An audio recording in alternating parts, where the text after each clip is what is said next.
My son thought he was saving the family reputation when he called the bank to block my cards, leaving me stranded at the checkout counter with less than $20 in my pocket. He assumed the old woman living in a wooden house on the hill was helpless without him. He did not know that by freezing my accounts. He had just started a war over the family fortune he never knew existed, and I was done surrendering. My name is Eleanor Briggs. At 68 years old, I believed I had earned the right to a quiet life. For 5 years since Frank passed, I had managed to keep the silence in this old wooden house from turning into loneliness. I spent 40 years as an accountant at the Riverton Skills Institute, balancing ledgers down to the last cent, ensuring every student and teacher got what they were owed. Now, I live on a fixed pension, supplementing it with a few hours of bookkeeping for the parish and the local hardware store. I am not rich, but I have never missed a bill payment in my life. I wear ironed shirts. I keep my hair neat. And I take pride in the fact that I do not owe anyone a dime. I thought the grief was the hardest thing I would ever have to survive. But I was wrong. Peace, it turns out, is far more fragile than sorrow. My son, Jason, is a good man. Or at least he used to be before he started climbing the corporate ladder at Blue Peak Digital. He is over 40 now, a middle manager constantly chasing the approval of people who do not know his middle name. He married Alana, a woman who treats her life like a gallery exhibition. Alana comes from money, or at least the appearance of it, and she spends a great deal of energy curating their image on social media. Since the wedding, Jason has drifted further away from this house on the hill. He comes by less often, and when he does, he looks at the peeling paint on the porch rail rather than at me. The distance grew from quiet whispers I was never meant to hear.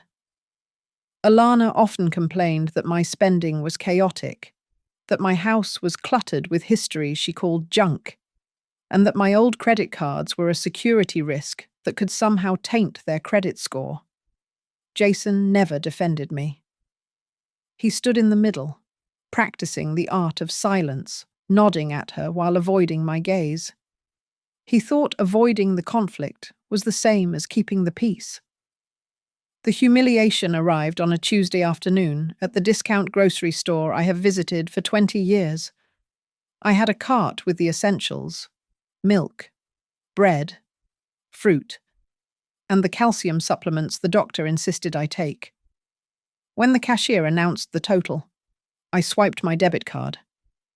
The machine beeped a harsh, dissonant tone. Declined. I frowned and wiped the chip on my sleeve, apologizing to the young woman behind the register. I tried again. Declined. The line behind me grew restless. I could feel the heat rising up my neck. A prickly, hot shame that made my hands shake. I pulled out my emergency credit card, the one with a zero balance I kept for unforeseen troubles. Declined. The cashier looked at me with a mixture of pity and impatience. I had to open my purse and dig out the crumpled bills I kept in a side pocket. It was not enough. I had to make choices right there on the conveyor belt while strangers watched. I put back the calcium supplements. I put back the milk. I put back the fresh fruit. I walked out with only bread and a can of soup, my face burning. My dignity left somewhere between the automatic doors and the register. I knew there was money in that account. I had balanced my checkbook that very morning. When I got back to the house, I called the bank immediately. The customer service representative was polite, professional, and devastating. She told me that all cards in my name had been temporarily blocked. When I asked why, she said it was a security measure requested by the authorized user on the file, Mr. Jason Briggs, due to suspected fraud risks. I stood in the middle of my living room, clutching the receiver. I remembered then how Alana had offered to help me set up online banking a year ago, adding Jason as an authorized user just in case of an emergency. I hung up the phone. The kitchen was dark, illuminated only by the street lamp outside fading through the window. The old refrigerator hummed its steady, rattling tune. I sat at the small table where Frank and I used to drink coffee, my wrinkled hands balling into fists on the cold wood. I was not a victim of fraud. I was a victim of my own son. Alana's voice from months ago echoed in the silence of the empty house. She had said that in this day and age, old people should not manage their own cards, that it would be safer if they took control. They did not ask. They just took.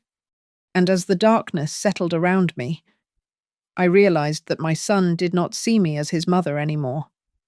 He saw me as a liability he needed to manage. Sitting there in the dim light of my kitchen, I let my mind drift back to the years that carved the wrinkles into my face. I remembered the smell of motor oil and stale coffee that clung to my clothes when I came home from the auto repair shop at 10 o'clock at night. I had worked full days at the institute and then spent my evenings balancing the books for a mechanic just so I could put an extra $50 a week into a jar. On weekends, I stood behind a register at the grocery store, smiling at neighbors who pitied me, my feet throbbing in shoes that had lost their soles months prior. I did it all so Jason could go to a university 2 states away without carrying the crushing weight of student loans. I lived a life measured in coupons and clearance racks. I bought my clothes second-hand and wore them until the fabric grew thin. We never took vacations to the beach or the mountains. Our holidays were spent fixing up the house or working extra shifts. The only luxury I ever allowed myself was a navy blue silk dress for Jason's graduation. I spent $120 on it, a fortune at the time, because I wanted to look like I belonged in his new world. I wore it that single afternoon, and it has hung in the back of my closet ever since, shrouded in plastic, a ghost of the pride I felt that day. The contrast between my sacrifices and Jason's current reality is sharp enough to cut. He lives in a townhouse in Lakeview Meadows with granite countertops and a refrigerator that costs more than my first car. He drives a brand new SUV that gleams under the suburban sun. Alana posts endless photos of their perfect life online, captioning them with phrases about being a self-made family, about hard work and hustle. She never mentions the mother who worked 3 jobs to clear the runway for that takeoff. I am a footnote they have edited out of their success story.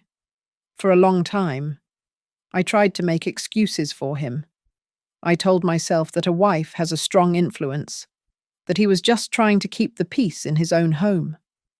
I told myself that blocking the cards was perhaps a misunderstanding or a temporary panic. But then I remembered the way his eyes would slide away from mine whenever I brought up the joint account. I remembered the sigh he would suppress when I asked him to explain a bank statement. It was not protection. It was dismissal. The memory that hurts the most, the one I usually keep locked in a dark room in my mind, forced its way out. It was the day of Frank's funeral. The service had already started. The minister was 10 minutes into his eulogy, and the front pew beside me was empty. Jason arrived late, breathless, and checking his watch, whispering an apology about a crisis with a major client. At the time, I squeezed his hand and told myself he had a future to secure, that Frank would have understood. But looking back now, I see the truth. He could not spare an hour for his father's final goodbye because he was too busy building the life we paid for. That was when the seed of disappointment was planted, and tonight, it finally bloomed. I stood up and walked to the heavy oak cabinet in the hallway. My hands knew exactly which drawer to pull. I dug past the utility bills and the old tax returns until I felt the thick, textured paper of the file I had not touched in 5 years. It was Frank's will. I sat back down and unfolded the document, tracing the shaky signature of the man I loved. I read the clauses I had glossed over in my grief, focusing on the section regarding financial control. Frank had been a quiet man, but he was observant. He had inserted a specific clause about the potential for elder abuse, granting me absolute authority over our assets, the house, the savings, and a specific investment vehicle he had maintained for decades. It was a trust fund intended for Jason's retirement, but the terms were explicit. As long as I was of sound mind and body, Jason was not to intervene in my financial affairs without my written consent. If he did, the control of that trust reverted entirely to me. The realization hit me with the force of a physical blow. Jason's act of freezing my cards was not just an inconvenience. It was a violation of the legal trust his father had established. He was treating me like a child, assuming I was too old to understand the power I held. My sadness began to harden into something colder, something more durable. He thought he was managing a liability, but he had just awakened the majority shareholder. I folded the will and placed it on the table. Next to it, I set Frank's old leather notebook, the one filled with his handwriting about the Northway Trust. I used to think those pages were just boring numbers, men's business that I did not need to worry about. Now, under the yellow light of the kitchen, they looked like ammunition. I was done being the silent, grateful mother. If Jason wanted to play games with money, he was about to learn that he was playing with the wrong bank. The next morning, I put on my best grey wool coat and drove down to the main branch of Northway Trust and Savings. It was the same building where Frank and I had opened our first joint checking account 40 years ago, though the interior had changed. The warm wood panelling was gone, replaced by cold glass and sterile white counters. I approached a teller station where a young woman with long, perfectly manicured nails typed away on a keyboard without looking up. When I explained my situation, she gave me a rehearsed smile that did not reach her eyes. She explained that an authorized user had the right to request a temporary freeze if they suspected irregular activity or fraud. Her tone was polite but patronizing, the kind of voice one uses with a confused child or a senile relative. She told me that for my own protection, I should speak with my son to resolve the security concerns, implying that I was clearly not capable of understanding the technology involved. I was about to argue, to tell her that buying milk and bread was not irregular activity, when a deep baritone voice cut through the quiet hum of the lobby. A man standing near the loan officer desks had been listening. He walked over, leaning his tall frame against the counter. He demanded to see the file immediately. I looked up and felt a jolt of recognition. It was Victor Hale. His hair had turned completely silver, and lines mapped his face. But his eyes were as sharp as they had been when he and Frank sat at our kitchen table studying for their accounting exams half a century ago.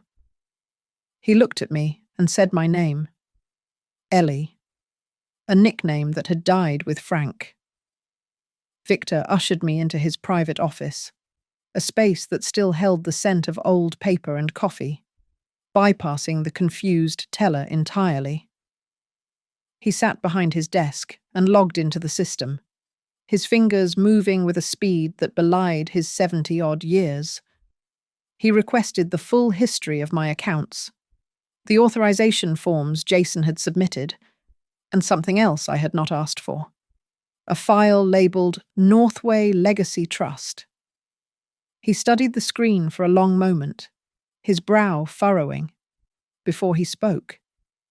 He told me that what the teller had said was standard script, but legally incorrect in this context. Jason was merely an agent, a temporary designation intended for convenience, not a guardian appointed by a court. He had no legal standing to block the primary owner from accessing basic living expenses, especially since I was sitting there, perfectly lucid and competent. Then Victor turned the monitor so I could see it. He pointed to the trust fund Frank had established. I knew Frank had put money aside, but I had assumed it was a modest safety net, perhaps a few $1,000s.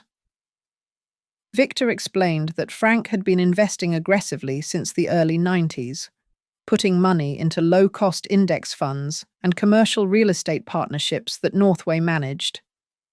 The number at the bottom of the screen made me gasp. It was not just a safety net, it was a fortress. The value was substantial, enough to buy Jason's house 3 times over and still have plenty left. I sat back in the leather chair, feeling the room spin slightly. Frank had never told me the extent of it. He had known that if I knew we had this kind of money, I would have given it to Jason for his down payments, his cars, or his lifestyle. Frank had hidden our wealth to protect me from my own generosity and to protect the money from our son. I realized then that the narrative I had lived by was false. I was not the poor, aging mother who needed her son to manage her meager pension. I was the matriarch of a significant estate, and the man locking my debit card was dependent on a future inheritance that I now controlled completely. Victor clasped his hands on the desk and looked me in the eye. His voice dropped, becoming quiet and serious. He told me that if I wanted, we could restructure everything right then and there. We could ensure that no one could ever touch my cards again or use my name to bolster their social standing. He said that if I decided it was time to teach them a lesson, he would be right there behind me to make sure the blow landed. I looked at the screen, then at my old friend, and for the first time in days, I stopped shaking. I nodded slowly, ready to do whatever was necessary. Victor made a call from his desk phone, and within 20 minutes, a woman named Mariah Cole walked into the office. She was in her 50s, wearing a sharp navy suit that seemed to repel nonsense, carrying a briefcase that looked heavy with consequences. Victor introduced her as an attorney specializing in financial elder abuse litigation. I had never heard that term before, but as Mariah listened to my story, scribbling notes on a legal pad with a fountain pen, she nodded as if she had heard the same script 1,000 times. She listened to the details about the blocked cards, the humiliated feeling at the checkout counter, and the arrogant dismissal from the bank teller. But she stopped writing when I mentioned Frank's will. Mariah leaned forward and explained the law to me in plain English. She told me that financial elder abuse does not always look like a stranger stealing a purse. She said it often looks exactly like what Jason and Alana were doing. It disguises itself as protection. It hides behind the excuse that the older generation is losing their grip on reality, while the younger generation quietly tightens their grip on the assets. She pointed out that by blocking my access to my own funds without a court order or a medical diagnosis of incompetence, Jason was walking a very thin legal line. Together, the 3 of us mapped out a strategy. It felt strange, sitting there plotting against my own flesh and blood.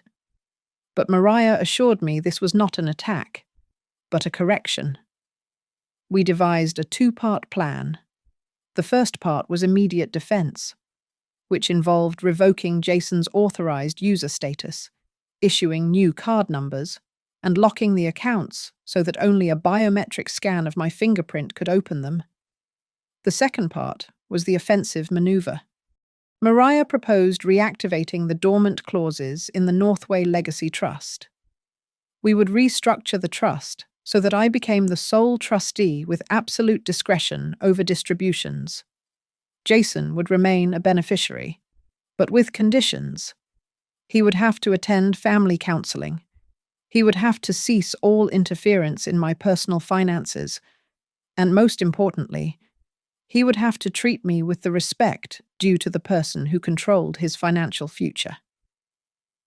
Then Mariah pulled a folder from her briefcase that Victor had printed for her. She slid a document across the polished mahogany desk. It was a promissory note from 15 years ago. I stared at it, remembering the day I withdrew $30,000 from my retirement savings to help Jason launch his first startup. The company had failed within 2 years, and the money vanished. Jason had listed it as a debt to Mother in his tax filings back then, but he had never paid back a single cent. Over the years, he had conveniently forgotten it, rewriting his history to sound like a self-made man who pulled himself up by his bootstraps. Seeing that paper made the picture clear. Jason's narrative of the successful, modern man, burdened by an embarrassing, poor mother, relied on erasing the truth. He had not just blocked my card to stop me from spending, he blocked it to silence the reality that he still owed me. Victor then laid out the leverage we held. He explained that when Jason bought his expensive house in the suburbs, Frank had used the equity in my wooden house as collateral to secure Jason a lower interest rate. Furthermore, the college funds for Jason's children and the dividends from a commercial rental property Frank owned were all tied into the trust. Under the terms of the will, I had the power to freeze those distributions just as easily as Jason had frozen my debit card. I felt a pang of grief mixed with a sudden clarity. For too long, I had relied on the sentimental idea that a mother and son share a bond that does not need contracts. I was wrong. Frank had known better. He had left me these weapons not because he wanted a war, but because he knew I might need a shield. The guilt I felt about being hard on Jason evaporated, replaced by a cold determination to stop the cycle of disrespect. I picked up the pen. My hand trembled slightly, not from fear, but from the adrenaline of finally taking a stand. I signed the papers removing Jason's authority. I signed the documents restructuring the trust. I signed the affidavit regarding the unpaid loan. When I put the pen down, Mariah looked at me with a fierce approval and said that from this moment on, no one would ever lock my cards again except for me. She told me that if my son wanted to access the legacy his father left, he was going to have to go back to school and learn the definition of respect. While my mother was occupied with whatever legal confusion she had stirred up downtown, Alana would not let the subject of the house rest. She insisted that we needed to settle the matter of the property on the hill immediately. Her argument was that we should sell it and move my mother into a secure assisted living facility where she could not hurt herself or her finances, or at the very least. I needed to inventory the assets before the local addicts in that rundown neighborhood broke in and stole anything of value. I was annoyed by the urgency, but I agreed to go over there just to silence the discussion. I told myself I was simply doing what had to be done. I drove to the house, convinced that I would find nothing but dusty furniture and a few boxes of sentimental junk that held no real worth. Walking through the front door felt like stepping back into a version of myself I had tried to outgrow. The wooden porch groaned under my weight, a sound that instantly triggered memories of late nights stumbling in as a teenager. I walked through the living room, past the shelves lined with her old accounting ledgers and the tin boxes where she kept receipts. For a second, I saw the ghost of my younger self doing homework at the coffee table while she sat nearby, scratching figures into a notebook. But I pushed the memory away. I was here to work, not to reminisce. I went into the kitchen and pulled open the deep drawer near the fridge where she always kept important papers. I expected to find unpaid utility bills or confusion. Instead, I found envelopes with my name on them. I opened one and found bank statements from 15 years ago. They highlighted transfers of $3,000, $5,000, and one sum of $10,000. These were the funds that had kept my first failed startup afloat. I had conveniently told myself I scraped that capital together through hustle. But there it was, in black and white. Stapled to the statement was a handwritten note in her script that read, "Do not tell him. Let him feel strong." My chest felt tight, but I kept moving. I went to her bedroom and knelt to check under the bed, pulling out the heavy wooden box that had belonged to my father. Inside was the original copy of his will and a sealed letter addressed to me. I opened it. It was a letter Frank Briggs had written after his diagnosis but never sent. In it, he explicitly warned me never to use money or power to make my mother feel small. He explained the Northway Legacy Trust, detailing that he created it not because he did not trust her, but because he wanted to ensure she was protected if I ever forgot who I was. I moved to the closet and found a manila envelope tucked between my father's old coats. Inside was a photocopy of the mortgage agreement for my current home in Lakeview Meadows. I froze.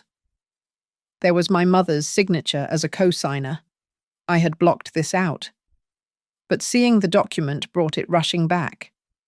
She had put up the equity of this very house, the one Alana called a dirty shack, to secure the lower interest rate that allowed us to buy our suburban dream.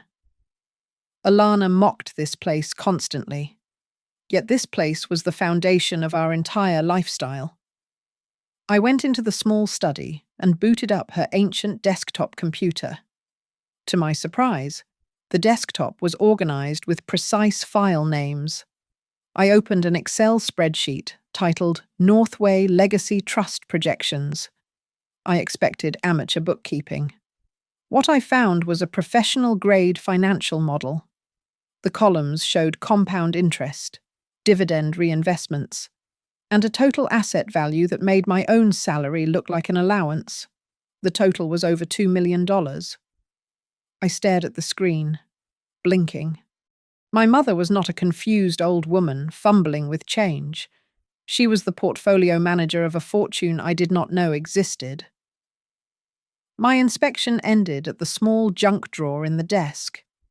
Tucked in the back was a piece of construction paper, yellowed with age and preserved in plastic lamination. It was a birthday card I had made for her when I was 10 years old. In crayon, I had written a promise that when I grew up, I would never let anyone make her cry because she felt she was worth less than others. She had kept it as if it were a diamond. I stood in the center of the silent house, holding that cheap laminated card. The evidence of her quiet, crushing sacrifice was all around me. The transfers, the co-signed mortgage, the hidden wealth she never spent on herself. The voice in my head, the one I used when I spoke to the bank teller last week, echoed back at me. I had said go ahead and block my mother's cards because she is not good with money. I looked at the card in my hand, then at the spreadsheet on the screen. I realized with a sickening jolt that I was not the protector of this family. I was the small, arrogant child who had broken the only promise that mattered.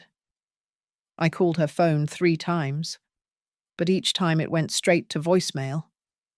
The silence in the house, usually so comforting in its familiarity, now felt suffocating. I sat on the worn beige sofa where I had spent countless hours as a child, surrounded by the physical evidence of my own ignorance, the piles of bank statements, the mortgage documents, and that damn laminated birthday card were stacked on the coffee table like an accusation. I felt a rising panic, a vague and terrifying sense that the control I thought I possessed had completely vanished. I decided to wait right there. I could not leave. I needed to make sense of the reality that had just shifted under my feet. When the front door finally opened, the sound of the latch clicking made me jump. Eleanor walked in, carrying her purse and a thick folder I did not recognize. She stopped when she saw me. Her eyes swept over the coffee table, taking in the papers I had unearthed from the drawers. I expected her to look flustered or invaded, the way she usually did when Alana criticized her housekeeping. Instead, she simply closed the door behind her and walked into the room with a calmness that unsettled me. She did not look like a woman who had been caught. She looked like a woman who was finally ready to be seen. I stood up, my voice thick with emotion. I asked her why she had never told me about any of this. I asked why she hid the trust fund, the investments, and the fact that she had been the one to secure the mortgage for my house. I sounded desperate, like a child asking why the adults had kept a secret. She looked at me, her expression unreadable, and gave a simple answer. She said she kept it to herself because I had told her to let me handle the money. She said she trusted me when I said I knew best. Her words were not angry, but they cut deep because they were true. I started to stammer an apology about blocking her cards. I tried to explain that it was not malicious, that Alana was genuinely terrified of scammers targeting seniors, that we only wanted to protect her from making mistakes. Eleanor listened without interrupting, her gaze steady. When I finished, she asked me a single question that sucked the air out of the room. She asked if I was trying to protect her, or if I was protecting my image in front of my wealthy friends. I could not hold her gaze. I looked down at the floor and admitted that I had signed the power of attorney forms Alana gave me without reading them properly. I confessed that I just wanted to streamline things, that I thought it was necessary to help manage her affairs. Eleanor cut me off. Her voice was even, devoid of the trembling uncertainty I was used to. She told me that her lawyer had already reviewed the files. She informed me that as of yesterday, every power of attorney document I had signed was null and void. The dynamic in the room flipped instantly. I was the one in the expensive suit, the one with the corporate job and the modern house. Yet I felt incredibly small. Eleanor stood there in her old wool coat, looking larger than life. For the first time, I realized she was not the fragile old woman asking for my permission to buy groceries. She was the matriarch. She reached into her bag and pulled out a copy of a document titled Amendment to the Northway Legacy Trust and placed it on top of the pile of papers I had found. She told me that my financial future, and the future of my own son, was now directly tied to how I treated her from this day forward. She said my father had prepared for this exact moment. My defense mechanism kicked in. I felt cornered, so I lashed out. I accused her of emotional blackmail. I told her she was using money to manipulate me, to force me into line. Eleanor did not flinch. She looked me dead in the eye and told me this was not blackmail. She said this was a consequence. She pointed out that I had used the bank to lock her cards and strip her of her dignity. Now, she was using the law to lock down my disrespect. I opened my mouth to argue, to explain, to find some way to regain the upper hand. But she did not let me. She stood up straight and signaled that the conversation was over. She told me she would not argue with me while I still thought money was the most important thing on the table. She told me to go home. She told me to talk to my wife, and more importantly, to talk to myself, before I ever stepped foot in her house again. I watched her walk into the kitchen and turn on the kettle, leaving me standing alone in the living room with nothing but the papers and the crushing weight of my own shame. The silence I brought home from my mother's house did not last long. It was broken not by a shout, but by the incessant pinging of notification sounds. We thought we could keep this quiet, that we could contain the dispute within the walls of a lawyer's office, but we underestimated the grapevine of a small town. The story started at the church my mother has attended for 30 years. One of her old friends, a woman who volunteers at the community centre, used my mother's situation as an anonymous example during a talk about financial independence for seniors. From there, it bled into the neighbourhood, and eventually, it found its way to the internet. A short article appeared on the community centre's social media page. It detailed the story of a 68-year-old widow whose cards were blocked by her son at a grocery store, only for the son to discover she was the one actually holding the family wealth. It did not name us, but the details were specific enough to sting. The post was shared thousands of times. The comments were brutal.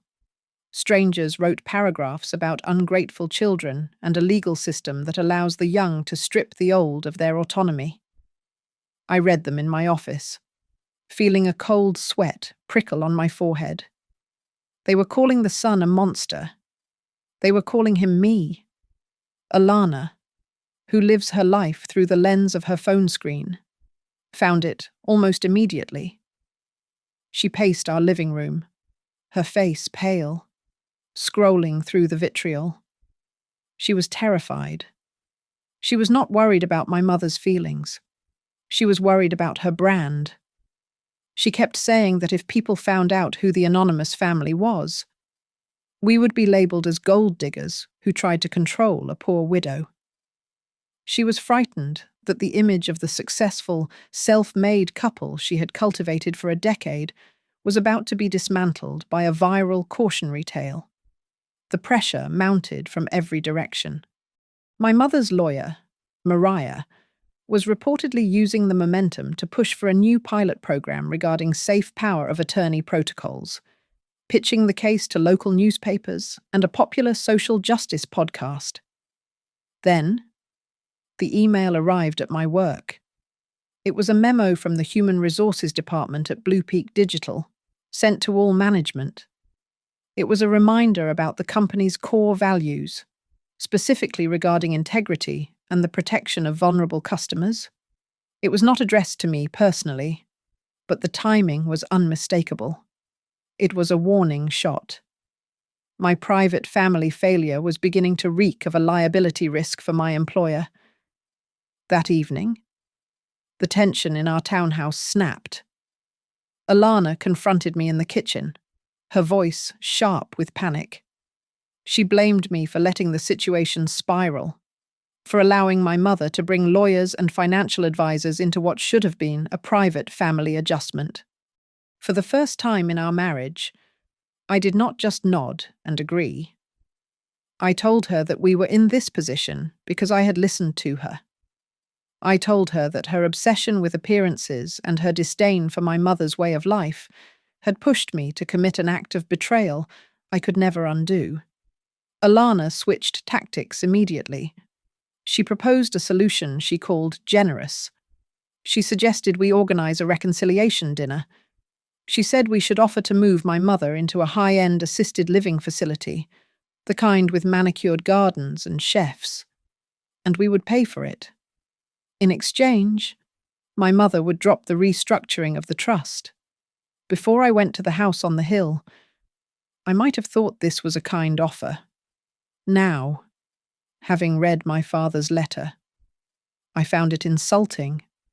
It was a bribe. She wanted to use my mother's own money to pack her away so we could regain control of the narrative. I felt trapped between two worlds. On one side was my wife, terrified of losing her social standing. On the other was my mother, a woman I had underestimated my entire life, who was now standing tall as an independent financial force. I felt the eyes of the community on me, the judgment of the world waiting for the other shoe to drop. I was being examined under a microscope, and the specimen looked pathetic. I needed to hear the truth from someone who was not involved in the social media storm. I drove to the bank and asked to see Victor Hale. I did not walk in with the swagger of a client demanding service. I walked in like a man awaiting sentencing. Victor sat behind his desk, looking at me with a gaze that was neither friendly nor hostile. It was simply factual. When I tried to explain the complexity of my situation, he cut me off. He told me that my father had not prepared the trust and the will to punish me. He said Frank prepared it, because he knew that one day I would have to make a choice. Victor leaned forward and delivered the line that finally shattered my defenses. He told me I had to decide whether I was going to be a man, or if I was just going to remain a child, hiding behind my wife and the system. Victor and Mariah arranged the formal meeting at the law offices of Cole and Associates, a neutral ground with heavy oak doors and soundproof walls. The room was set for 4 myself, Jason, Alana, and a representative from Northway Trust, who was there to witness any changes to the trust governance. I arrived 20 minutes early. I needed the silence. I sat in the leather chair in the waiting room, my hands folded in my lap, watching the dust motes dance in the shaft of sunlight cutting through the blinds. For years, I had been the master of making excuses. When Jason missed a holiday, I told myself he was busy building his career. When Alana made a snide comment about my furniture, I told myself she just had different tastes. I had swallowed my pride so many times that I had forgotten what it tasted like. But as I sat there, waiting for the elevator to chime, I realized that today was not about the money in the trust or the house on the hill. It was about drawing a line. I was done explaining away their disrespect. Jason and Alana walked in precisely on time, dressed as if they were attending a board meeting for a merger. Jason wore a crisp suit, and Alana was in a tailored dress that probably cost more than my annual grocery budget.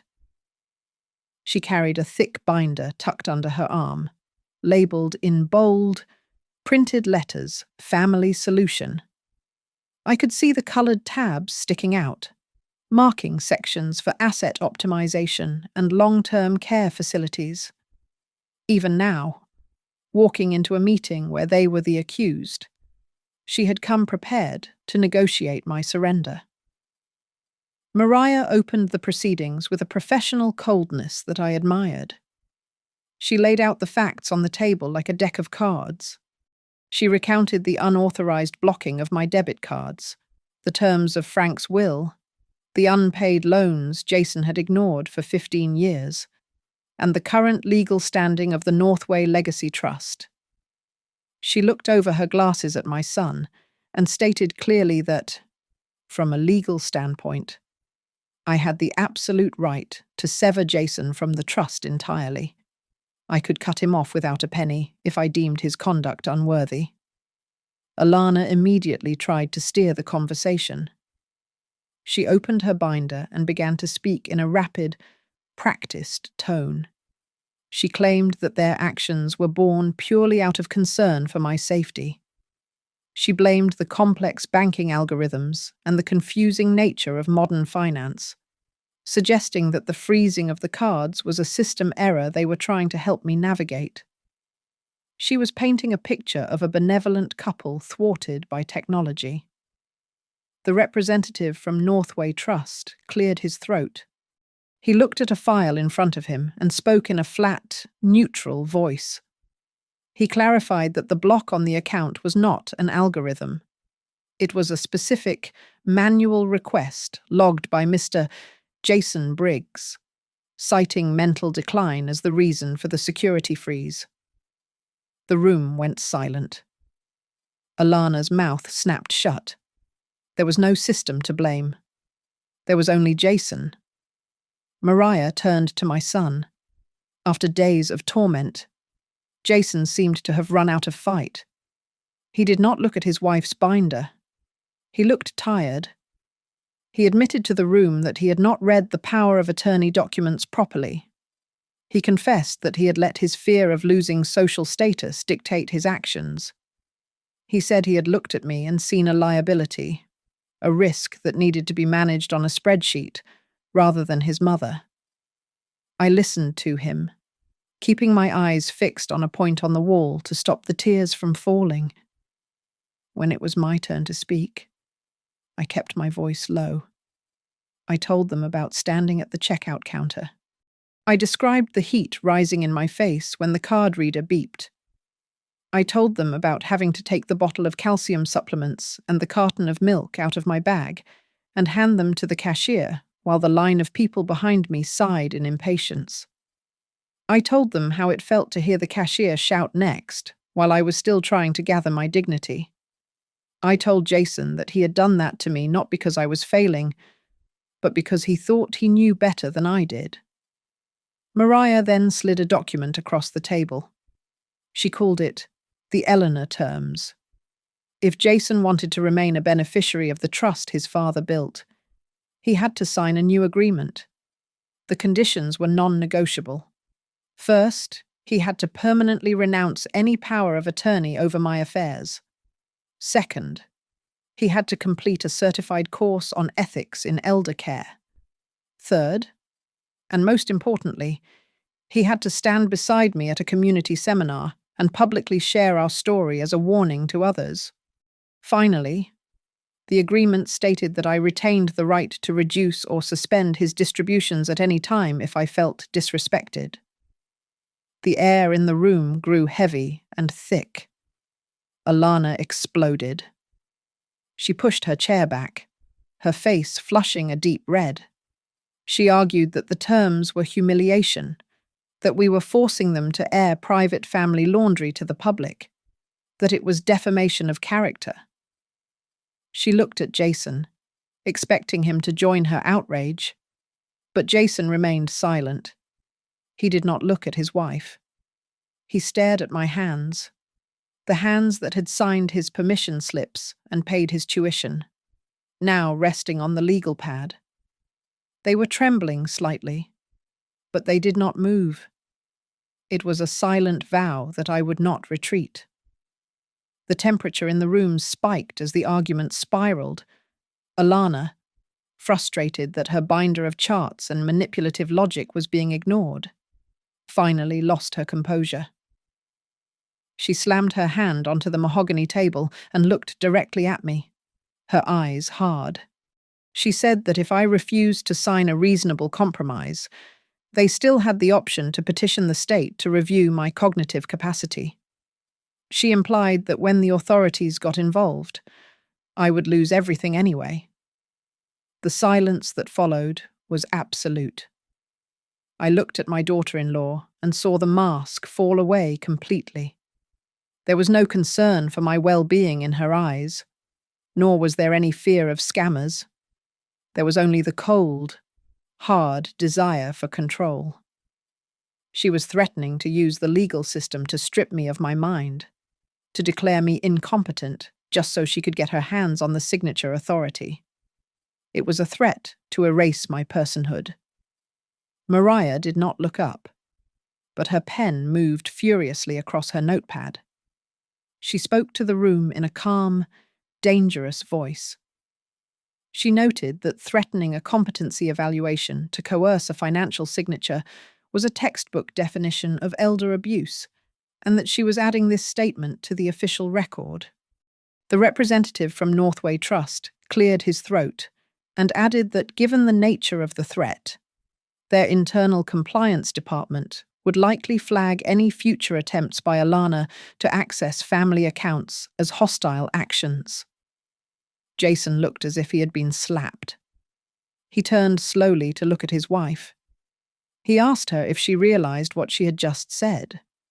He asked if she was actually threatening to have his mother declared insane just to get the signing rights. Alana realized she had gone too far. She tried to backtrack, her eyes welling up with sudden, convenient tears. She stammered that she was just scared, that she only wanted what was best for everyone. But the tears did not work. The cruelty of her threat hung in the air like smoke. I watched my son. In that moment, I saw him travel through his entire life. I saw the little boy who used to draw with chalk on the driveway, the young man who worked hard in college, and the husband who had let himself become a puppet. He looked at Alana, then at the papers, and finally at me. I could see the self-loathing in his eyes. He was disgusted not just with her, but with himself for letting it get to this point. Jason turned to me. His hands were shaking, but his voice was steady. He told me that if I wanted to, I should cut him out of the trust completely. He said he deserved it. He told me he would find another way to support his family, even if it meant starting over from zero. He said he accepted every single condition I had laid out, not because he wanted the money, but because he did not want to be the kind of man his father would be ashamed to call a son. Alana panicked. She grabbed Jason's arm, her fingers digging into his suit jacket. She whispered urgently that he could not do this, that he could not let me destroy the future of their children. Jason looked down at her hand on his sleeve, gently but firmly. He peeled her fingers off his arm and stepped away from her. He moved to my side of the table.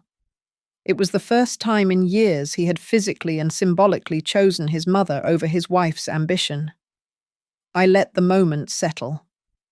I looked at my son, standing there stripped of his excuses and his ego. I finally spoke. I told him I was not going to cut him out of the trust. His father had built that legacy to lift him up, not to execute him. However, I told him I was going to make a significant change. I turned to Victor and the trust officer and instructed them to execute an immediate transfer. I wanted a substantial portion of the liquid assets moved to form a new charitable entity called the Briggs Foundation for Elder Financial Dignity. I pointed at Jason and said his role would be strictly as a volunteer supporter, with no access to the principal funds. Then came the final stroke. I asked the banker to issue a new credit card in the name of the foundation. I requested a high limit, but I specified that it was to be used exclusively for funding community education programs and legal aid for seniors facing financial abuse. I looked at Jason and offered him a small, sad smile. I told him that he had blocked my card to save his face. Now, I was going to use this new card to help people like me, so they would never have to lower their heads in shame at a checkout counter again. I picked up the pen and signed the order. It has been 3 months since that afternoon in the lawyer's office. The launch of the Briggs Foundation took place in the same drafty community hall where I used to teach bookkeeping classes on Saturday mornings. The room was modest, filled with folding chairs and the smell of floor wax, but to me, it looked like a palace. Local reporters were there, along with a few bloggers who had followed the story online. I stepped up to the podium wearing my simple grey coat, the one I have owned for a decade, but this time I wore it like armor. I told the audience the story of a woman whose debit cards were blocked at a grocery store because her son thought she was too old to manage her own money. I did not mention Jason by name. I spoke only of the mechanism of control and the cold, sharp sting of humiliation. From the stage, I saw Jason sitting in the second row. He was not checking his watch or looking at his phone. He was sitting perfectly still, listening to every word. Beside him was my teenage grandson, hearing the full truth about his grandfather and grandmother for the first time, not filtered through the complaints of his mother. Alana sat behind them. The arrogance that usually defined her posture was gone. She looked like a woman who had been forced to look in a mirror and did not like the reflection staring back. During the question and answer session, an elderly woman in the back raised her hand. She asked if I had forgiven my son. I smiled at her and gave the only honest answer I had. I said that forgiveness is not erasing the past. It is simply refusing to let the wound control the future. I told her I was learning to forgive him, day by day, because he was brave enough to sit there and face the truth with me. Then I invited Jason to the stage. He walked up the steps, not as the confident executive, but as a man who had learned a hard lesson. He took the microphone and confessed to the room. He admitted that he had blocked my cards because he was afraid of embarrassment, because he wanted his life to be tidy, and because he arrogantly believed he knew everything. He described the afternoon he spent walking through my house, finding the receipts of my sacrifice and the letter from his father. He looked out at the crowd and delivered the words that made the room go silent. He said that he works in the financial technology sector, selling products to the entire country. Yet he failed to understand that his mother's right to use her own card was the last piece of her dignity. He looked at me and said he had blocked the wrong thing. The applause that followed was not polite, it was thunderous. The results of that night were tangible. The foundation signed a partnership agreement with Northway Trust and Mariah's law firm to establish an anonymous hotline for seniors facing financial abuse, along with free legal workshops. We hung a wooden sign above the entrance that read, "Frank and Eleanor Briggs Financial Dignity Center." It was the legacy Frank had always intended, finally brought into the light. Backstage, Alana approached me. She did not try to hug me or offer a performance. She stood at a respectful distance and apologized. She admitted that she had viewed me as a risk in the profit and loss statement of her life. She said she was wrong. She asked if, in time, I would allow her to learn how to stand beside me in this foundation, rather than trying to stand above me. I did not embrace her, but I nodded. I told her that the door to the meeting room is always open, provided she walks through it with empty hands and leaves her balance sheets outside. That evening, back in the quiet of my wooden house on the hill, I sat at the kitchen table. I opened my laptop and navigated to a website to order a new set of gardening tools. I pulled out my new debit card, the one issuing from my own account, and typed in the numbers. I hesitated for a split second before hitting the confirm button. The screen flashed a green check mark with the word approved. I smiled. It was a small purchase, but the feeling was immense. It was the feeling of permission granted by no one but myself. I walked out to the porch to look down at the city lights glowing like rows of figures in a ledger. Victor was there, holding 2 mugs of hot tea. He handed one to me, and we stood in silence for a moment. I told him that on the day Jason blocked my cards, I thought I had lost all my power. It turned out that was the day I started learning how to use it. Somewhere down in those dark houses below, I knew there were other people like me. I hoped they would hear my story and understand that a card can be blocked, but dignity cannot, provided they are willing to stand up and take a walk around their own lives to find the truth. Thank you so much for listening to my story today. I would love to hear from you in the comments. So please let me know where you are listening from and share your thoughts on Eleanor's journey. If you enjoyed this story, please subscribe to Grandma's Family Diary, hit the like button, and smash that hype button to help this video get recommended to more people who might need to hear this message.